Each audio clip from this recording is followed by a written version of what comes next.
भारत के प्रधानमंत्री नरेंद्र मोदी के लिए एक नया पुरस्कार मिल चुका है उनको। वो है ऑर्डर ऑफ द नाइल। ये मोदी साहब को मिस्र के राष्ट्रपति ने प्रदान किया, जिनका नाम है अब्देल फतेह अल सीसी। इन्होंने ये आज रविवार को इनको प्रधानमंत्री मोदी को दिया है। ऐसे लगभग 13 राष्ट्रों ने अपने सर्वोच्च पुरस्कार नरेंद्र मोदी के नाम किए हैं। नरेंद्र मोदी ने पूरी दुनिया के ऊपर इस एक तरह से मोहजाल फेंक दिया है और उसका ये परिणाम है कि सारे के सारे देश 13 देश एक साथ लाइन में खड़े होकर के उनको अपना सर्वोच्च राष्ट्रीय पुरस्कार दे रहे हैं। लेकिन ओबामा साहब को ये बात पसंद नहीं आई है। नरेंद्र मोदी का स्वागत अमेरिका में जो हुआ, नरेंद्र मोदी का उत्साहवर्धक जो उनकी विजिट थी अमेरिका में, बराक ओबामा पुराने जो राष्ट्रपति हैं अमेरिका के, उनको भारत के मुसलमानों की बड़ी याद आई और उन्होंने भारत के प्रधानमंत्री को नसीहत भी दी कि भारत में मुसलमानों के प्रति आपका रवैया बड़ा खराब है। तो ये वही ओबामा हैं जिनके शासनकाल में लगभग 26,000 से अधिक बम मुस्लिम राष्ट्रों के ऊपर फेंके गए हैं। और आप इराक, ईरान, सीरिया, अफगानिस्तान, आप देख लीजिए, पूरी दुनिया मतलब पूरा इतिहास पढ़ करके देख लीजिए। और हमारा पड़ोसी पाकिस्तान, जिसे पूरी तरह से ख़त्म ही कर दिया इन्होंने। और अमेरिका के पुराने राष्ट्रपति भारत को मुसलमानों के प्रति सलाह दे रहे हैं। और ये होना भी था, क्योंकि अभी पिछले दिनों हमारे यहाँ से राहुल गांधी भी गए हैं। और कई लोग सोचते थे कि राहुल गांधी की विजिट अचानक हुई है, तो ऐसा नहीं है, पूरी प्लान्ड थी। इंटरनेशनल और नेशनल जितने भी विरोधी थे ये सब इकट्ठे थे।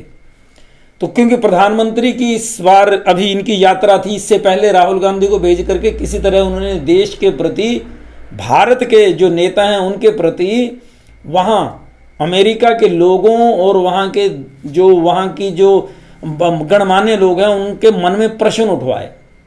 इंसल्टिंग भाषा का प्रयोग किया गया भारत की राजनीति और भारत के गणतंत्र के ऊपर, भारत की अखंडता के ऊपर भी प्रश्न लगाए राहुल गांधी ने। और वही भाषा ओबामा ने भी बोल दी कि भारत के टुकड़े हो सकते हैं। तो खैर, ओबामा को इतनी भारी चिंता भारत की है, ये बहुत सुखद हमारे लिए है, क्योंकि ओबामा जैसे अमेरिका के कोई भी नेता सिर्फ अपने अलावा किसी का भला नहीं सोचते।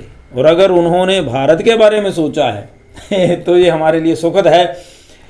और यहाँ मैं बता दूं कि भारत के प्रधानमंत्री को भी बहुत अलर्ट होने की ज़रूरत है। ये अमेरिका में जितना सम्मान इस बार प्रधानमंत्री नरेंद्र मोदी को मिला है, इतना शायद ही किसी को मिला हो। लेकिन अमेरिका में बिना मतलब के कुछ नहीं होता। हाँ, मतलब तो है, हमें भी है, उनको भी है, रोजगार उनको भी चाहिए, हमें भी चाहिए।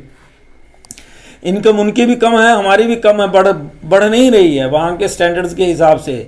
तो मार्केट डाउन है, तो उनको भी बिजनेस चाहिए, हमें भी चाहिए। उन्होंने हथियार बेचने हैं, हमने खरीदने हैं, हमने टेक्नोलॉजी भी लेनी है, हमने उनसे नई नई चीज़ें सीखनी भी हैं।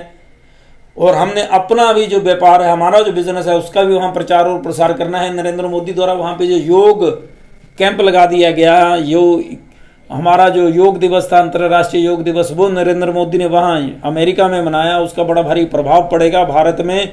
जो लोग बीमार हैं, योग और प्राणायाम सीखना चाहते हैं, भारत एक बहुत बड़ा डेस्टिनेशन बन करके उभरेगा। लेकिन इस सब के बावजूद भारत को बहुत अलर्ट रहना है, क्योंकि जब बड़ा सम्मान दिया जाता है तो कहीं ना कहीं हो सकता है कि उनकी राजनीति हो, पॉलिटिक्स हो, कहीं रूस के अगेंस्ट जाने के लिए ये सब चीज़ें ना हो कि भारत की को इतना ज़्यादा इनको प्रधानमंत्री को कन्विंस कर लो कि वो अपने अलायंस बदलें। लेकिन फूंक करके कदम रखने की ज़रूरत है इस समय जो परिस्थितियां बन रही हैं, क्योंकि ये सारा का सारा ऐसा भी हो सकता है कि रूस को अकेला करने के लिए भी प्रधानमंत्री नरेंद्र मोदी की तरफ अमेरिका और अन्य कई देश हैं जिनका झुकाव हो रहा हो या फिर प्लान्ड हो, करवाया जा रहा हो।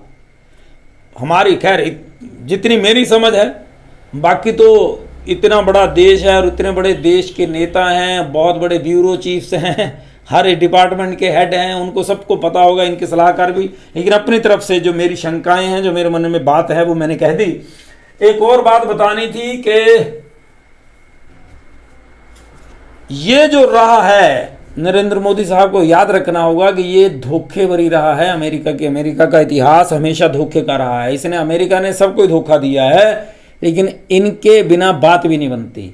तो हमें क्या करना है, बड़े ध्यान से, बड़े सोच समझ करके हर कदम ध्यान से रखना है। अच्छा, एक और आपको मैं बात बता दूं कि इसरो प्रमुख एस सोमनाथ, ये इसरो के प्रमुख हैं, इन्होंने बात कही है कि दुनिया की जितनी भी विज्ञान है इसका सोर्स एक ही है, वो वेद हैं। साइंस के जितने भी सिद्धांत हैं वो वेदों से ही निकले हैं। ये एक वैज्ञानिक कह रहा है। मुझे लगता है कांग्रेस समेत जितने भी विपक्षी दल हैं उनके लिए ये खतरे की घंटी है, क्योंकि एपीजे अब्दुल कलाम भी ऐसी ही बात किया करते थे। और एपीजे अब्दुल कलाम के लिए कांग्रेस एंड पार्टीज में कोई बड़ा ज़्यादा सम्मान नहीं है। और आधुनिक समय में भारत में मुसलमानों को देख लो, कितने मुसलमान एपीजे अब्दुल कलाम साहब को मानते हैं या फिर उनकी दिन को मानते हैं, जन्मदिन या उनका जब जाने रुखसत हुए इस दुनिया से वो दिन को याद करते हैं। कितने लोग, कितने मुसलमान हैं। तो अगर एस सोमनाथ जैसे वैज्ञानिक भी ये बात बोल रहे हैं कि वेदों से ही विज्ञान उपजा है, तो कांग्रेस एंड पार्टीज के लिए बड़ा ज़्यादा दुखद समय है ये, क्योंकि अब विज्ञान भी बोलने लगा है और विज्ञान के ऊपर हिंदुत्व का